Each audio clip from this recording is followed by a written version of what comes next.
There's nothing like the pleasure of blending the beauty of Mother Nature with the benefits of man-made technology. Your Kawasaki jet ski personal watercraft allows you to go places and see things many people only dream about. Making that experience even more enjoyable is what this video is all about. Because safe operation of your watercraft by everyone who uses it and respect for your surroundings and the rights of others on the water are vitally important. For many of you, a personal watercraft is your introduction to the exciting world of boat operation, and this information is meant as a general guideline for some of the things you'll need and want to know out on the water. And for those of you with extensive seat time, you will still learn something new and valuable in the next few minutes. So sit back and enjoy the ride. Boating safety begins long before you leave the shore, and that includes what you need to know, like the basics about your craft, the rules you'll be expected to follow, and what it means for you to be a boater. It also includes the things you should do, like putting on your personal flotation device, or PFD, aka life jacket. Wearing one is crucial for everyone on board. Life jackets float, and you might not. Wearing yours is just good common sense and is required in most states anyway. Be sure the life jacket is fastened completely, fits properly, and is U.S. Coast Guard approved. And speaking of approved, note that inflatable PFDs are not appropriate for use aboard personal watercraft. There's other riding gear you and all riders should have for added body protection, such as wetsuits and neoprene shorts, because severe internal injuries can occur if water is forced into body cavities as a result of falling into water or being near the jet thrust nozzle. Normal swimwear does not adequately protect against forceful water entry into the rectum or vagina. Additionally, wetsuits help prevent excessive loss of body heat. Booties or shoes will keep your feet safe and comfy. Gloves can protect your hands from cold and chafing, and sunglasses or other eye protection tone down the glare off the water and help protect your eyes from that refreshing splash. But it takes more than suiting up to be ready to ride a PWC. Before you put the boat on the water, make sure you and everyone else who might be riding the PWC throughout the day is up to speed on how to operate it. It's sort of like driving a car. Would you ride with someone who doesn't know where the brake pedal is or what yield signs mean?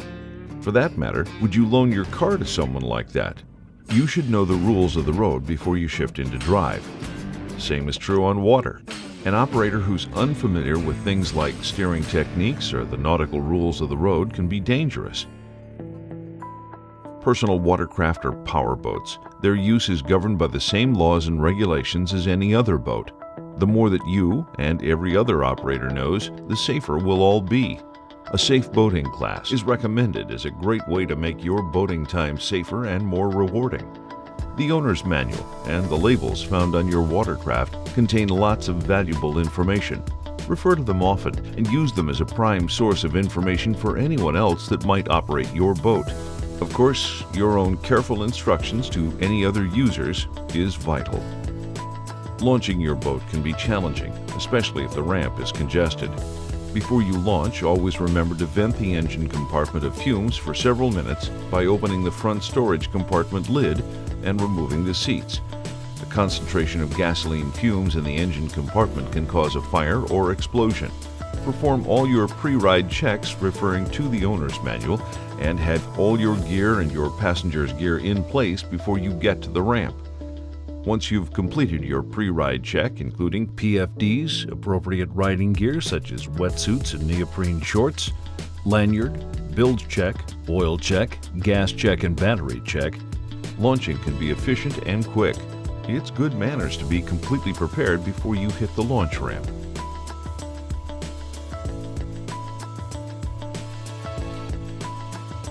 Do not operate in shallow water. Your PWC must be in at least 2.5 feet of water when starting, and once you're on the water, leave the area at a slow, no-wake speed. Some Kawasaki jet ski models offer riding modes, including a 5-mile-an-hour mode to maintain a constant speed in no-wake zones. You'll be seeing these signs as well as many other symbols and markers on the waterways. Know what each one means. They're posted for your safety and for that of everyone else on the water. Although the controls for a jet ski watercraft are fairly simple to operate, it is a high-performance powerboat and not a toy. Kawasaki recommends that the operator be at least 16 years old.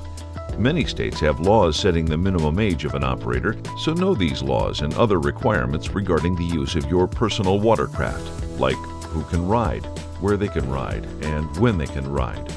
Never allow a passenger to sit in front of the operator. This position is unsafe for both of them. Before taking off, the passenger must be safely situated, keeping both feet on the deck for balance and holding on to either the person in front or the hand strap.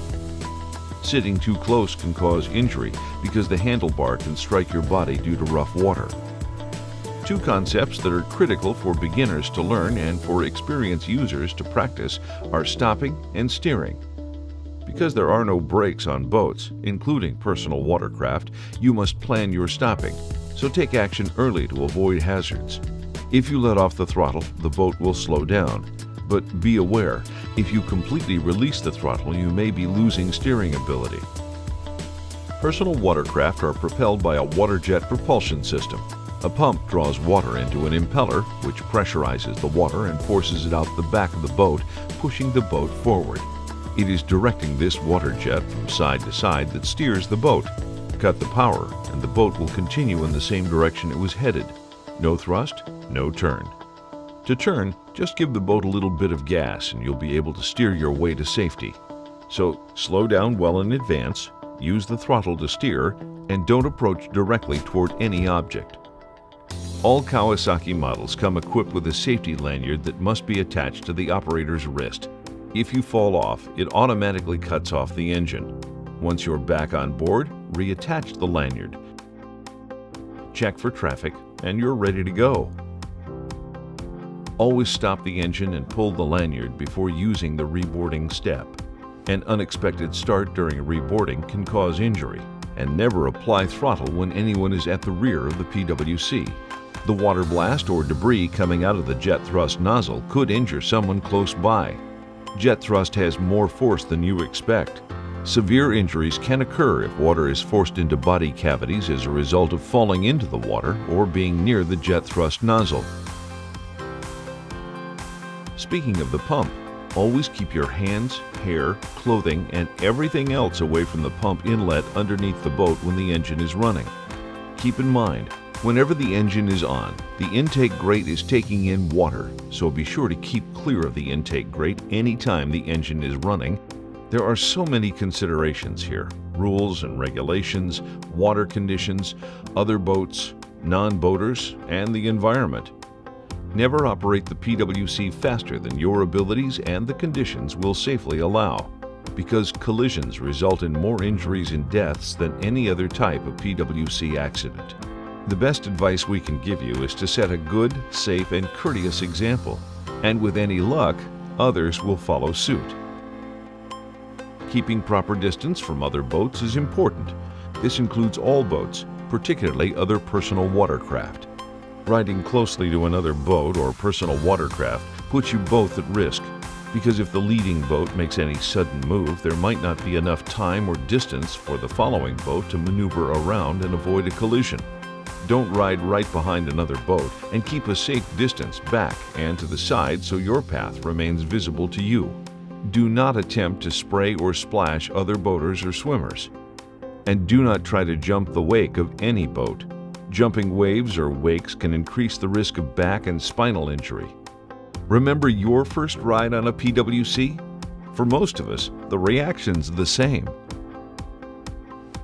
One of the most important things to remember is that no matter how much fun you're having, always stay very aware of your surroundings.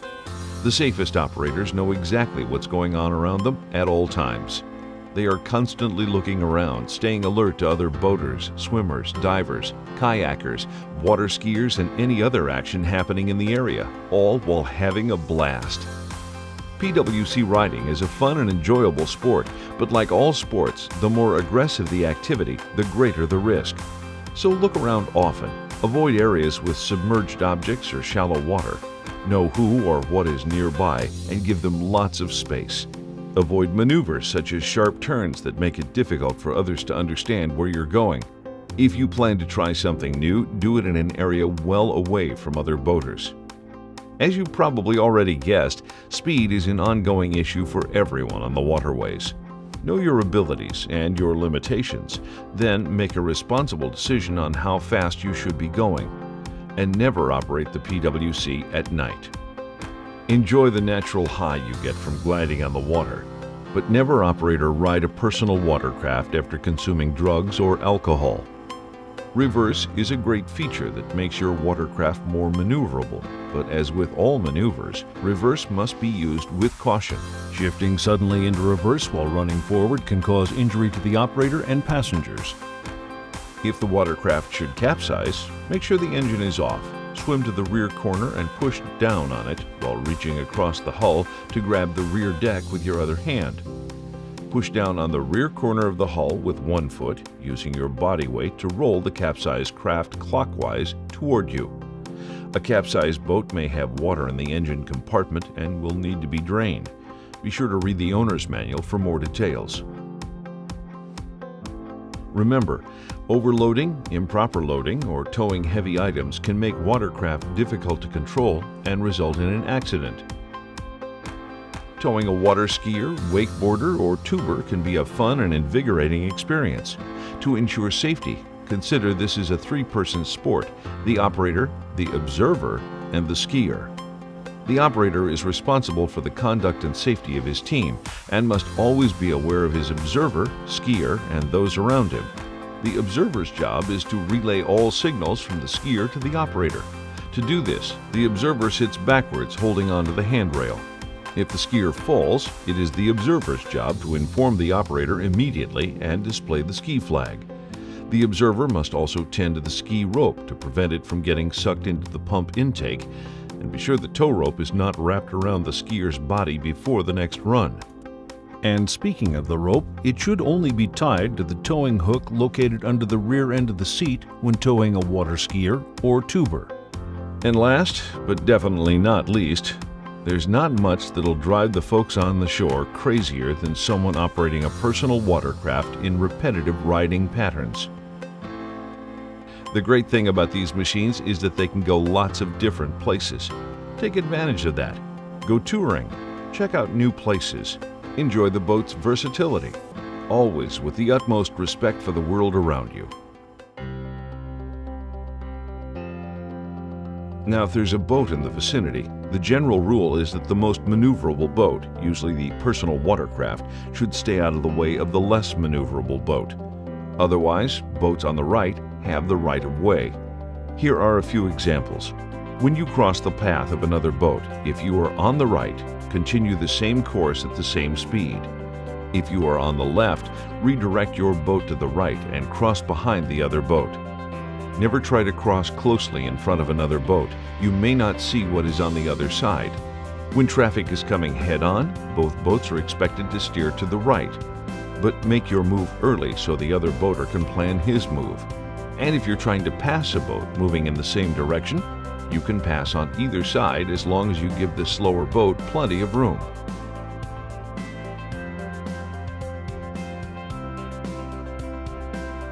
And don't forget to take care of your jet ski watercraft at the end of the day. See the owner's manual for details on how to drain the exhaust system, flush the cooling system, and clean the engine compartment. A little maintenance after a day of good times on the water will help you get the most out of your jet ski watercraft.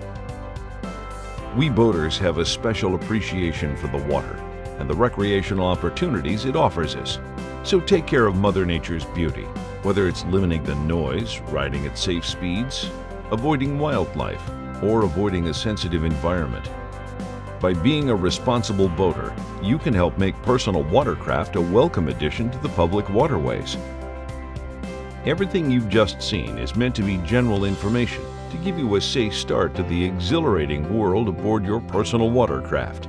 The owner's manual and labels are another great source of important information, but for a real understanding of what is important out on the water, nothing beats a more thorough boating safety class. Check with your dealership or state boating agency for more information. Enjoy your new Kawasaki jet ski watercraft, and remember to ride responsibly and let the good times roll.